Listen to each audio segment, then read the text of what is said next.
I'm about to be on. Been on this mission since I first left home. Packed up my bags like nigga, I'm grown. Told myself to show myself to do no wrong. What's up YouTube, my name is Galen and this is Galen's Gadgets. I want to thank you so much for joining my channel today. If you have not already, please do not forget to like and subscribe. It will definitely mean a lot to me. Also, if you prefer, you can also check the notification bell so that you can receive a notification whenever I post new content.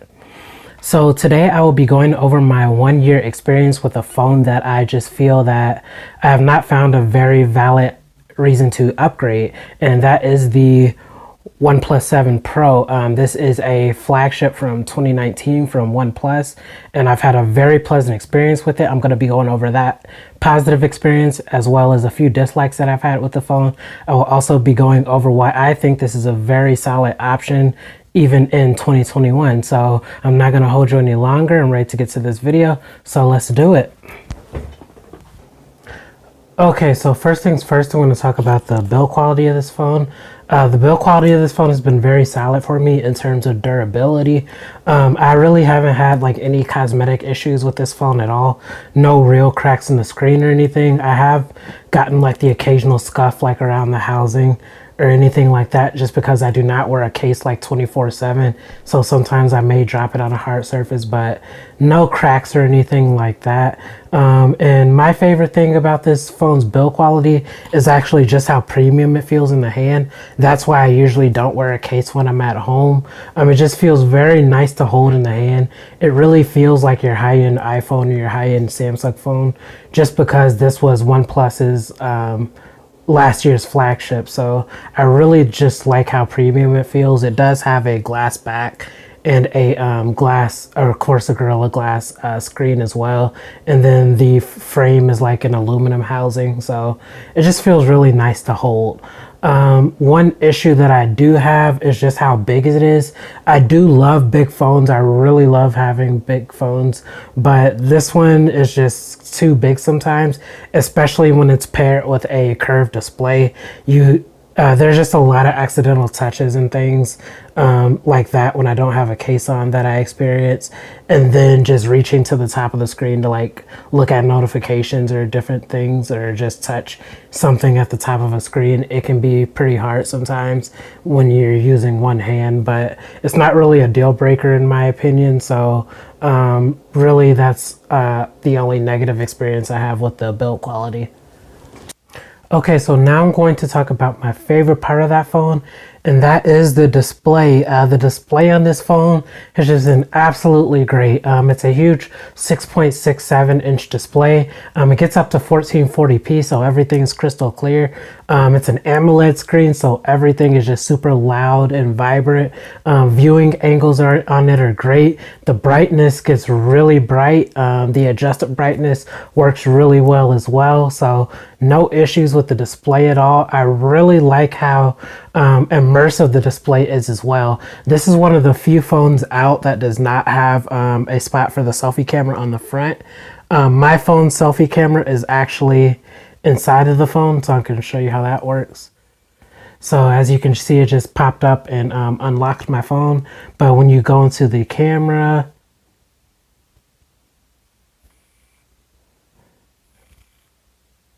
that is how it's going to take selfies. It just quick pop-up once you're done taking the picture. It goes back down. So yeah, I really like how immersive the screen is, and it's just been very great for me. Just no distraction at all. That's one of the major reasons I have not upgraded my phone, just because there aren't many other phones with like no distractions on the front. There are the huge iPhone notches, or even just the little hole punches. None of that beats no distraction at all. So that's one of the major reasons I haven't upgraded this phone. Okay, so now I'm going to talk about the software and performance of this phone.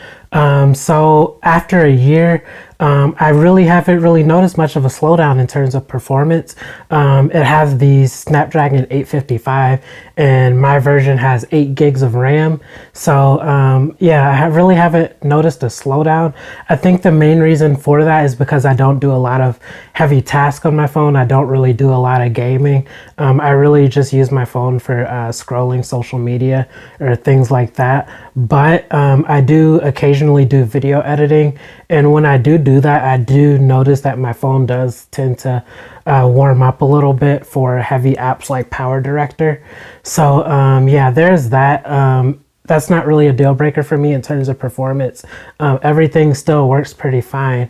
In terms of software, I have realized that I'm personally getting pretty bored with One UI. I really can't wait until I get the One UI update well, actually sometime this month in January. OnePlus will be upgrading to Android 11, and I'm really excited to see like how they revamp the One UI firsthand. I personally use Smart Launcher 5 as my launcher just because I don't really like the stock OnePlus launcher, and I do not like the OnePlus shelf. That's just like very gimmicky to me. I definitely prefer Google Feed because that's how I get a lot of news and everything. And Smart Launcher has Google Feed, so that's what I use. Okay, so one thing I forgot to mention is the notifications. So one software issue that I have noticed is that every once in a while I will miss notifications. It happens the most in Facebook Messenger for me personally. Every once in a while I'll miss a Google Message notification, but notifications are just like not the most consistent.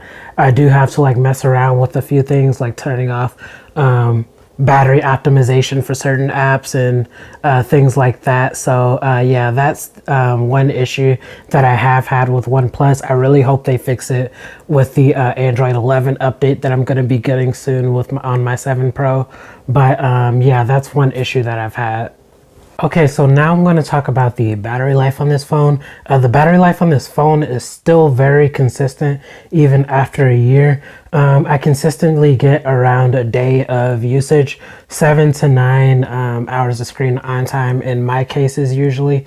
I do tend to like mess around with the battery saver option if I know I'm going to be out. That's when I get closer to 9 hours, or I'll adjust like the refresh rate from 90 to 60 and the display quality from 1440 to 1080 to help extend that battery life. But every day I usually start my day around 7 o'clock and then I end it around 8, and I usually have around 10 to 25%, just depending on the day usually.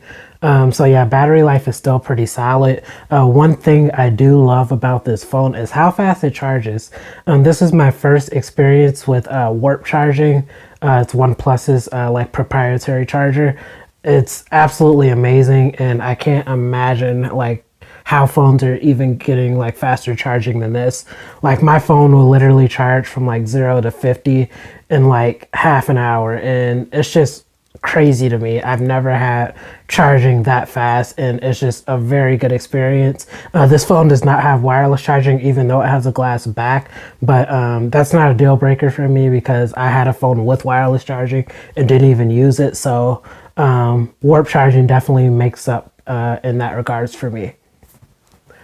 Okay, so now I'm going to talk about the cameras on this phone. So this phone has a 48 megapixel primary camera, and then it also has a ultra wide angle lens and then a telephoto lens. So you have a lot of variety in what kind of shots you can take, and also the pop-up selfie camera is really nice. Well, the OnePlus default camera app has a lot of very useful settings such as slow motion video and things like that, panoramic mode. It has a lot of very useful settings, but I prefer the Gcam app.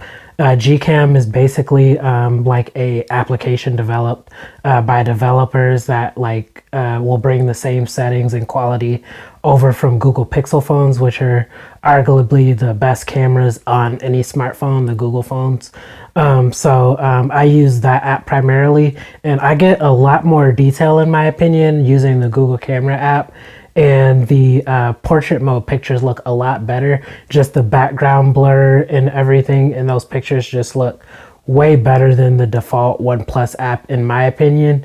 So yeah, I hope those camera samples did justice of how good this camera still is in 2021. So yeah. Okay, the video quality on this phone is also very good. I actually use this primarily for my YouTube videos, so you'll be able to look at my videos and see how good the camera quality is. Right now I'm using a LG V40 to record this video, but I definitely think the OnePlus does a lot better than this, so you could just look at my videos to see which stacks up better in your opinion. Okay guys, so overall I still think this phone is a very solid buy in 2021. It's still getting software updates. The camera still does a great job in 2021 compared to other flagship cameras, and it's at a very good price now. OnePlus phones really drop in price just because their release cycle is just so frequent. They release a new phone every few months, so the older ones drop in price fairly quickly. Like right now you can get a used one for probably around $250, and then a brand new one for around $400. So I definitely suggest looking at older flagship phones over newer phones at the same price, just because the performance on older flagships is just a lot better, and the camera quality on older flagships is a lot better. Those are like the main two things in my opinion. So yeah, if you have any questions about my 1 year experience with this phone, just leave them in the comments. I hope you enjoy your day. Thanks for watching.